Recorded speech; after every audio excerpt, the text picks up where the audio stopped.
umaga at dahil wala kang appointment ng gala today, dapat may appointment. So, gagawa na lang ako ng aming lunch kasi yung aking asawa yung nagbabantay. Kay Inday Yana, yung ulam ng asawa ko is chicken na marinate ko na siya at nilagay ko na sa aming frigidaire. Samantalang sa akin is itong dalawang baboy. Chop yata yung hiwa nito. I-marinate ko rin siya para masarap yung lasa niya. Yung asawa kasi hindi siya mahilig sa baboy kumain. So, ako lang yung kakain nito. So, start na tayo mag-marinate ng baboy.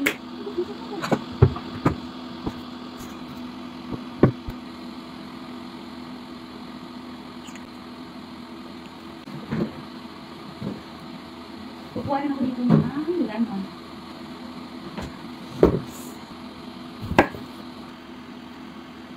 Maglalagay din ako ng paminta.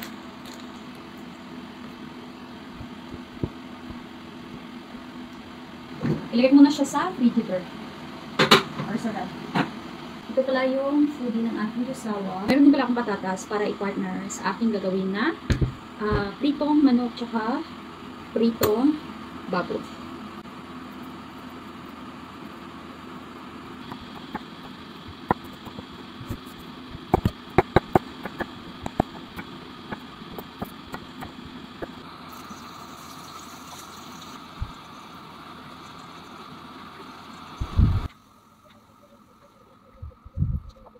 Gagawa rin pala ako ng salad para i-partner sa aming pananghalian. So, I have kamatis, I have salata or lettuce, and I have cucumber.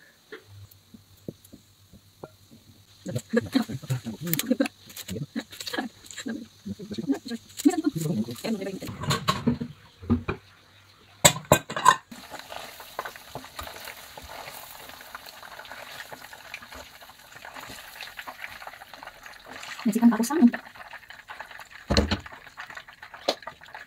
Lagyan natin yung pork.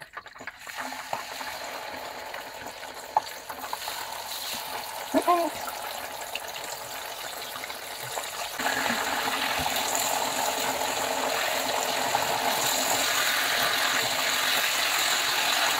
Let's eat mga palangga. Yung aking jusawa is nakakain na siya. Dahil nung natapos akong magluto, tama naman na gumising yung aking Junakis, tapos siya kumain dito. Tapos yung jusawa ko, kumain dito. Ito pala yung sauce. Masarap yung sauce na ito, nabibili ko siya sa may Profi. So I have chicken. Tapos hindi ako nag-rice. Meron lang akong patatas. And I have the salad. That's it. Kain tayo. Salad.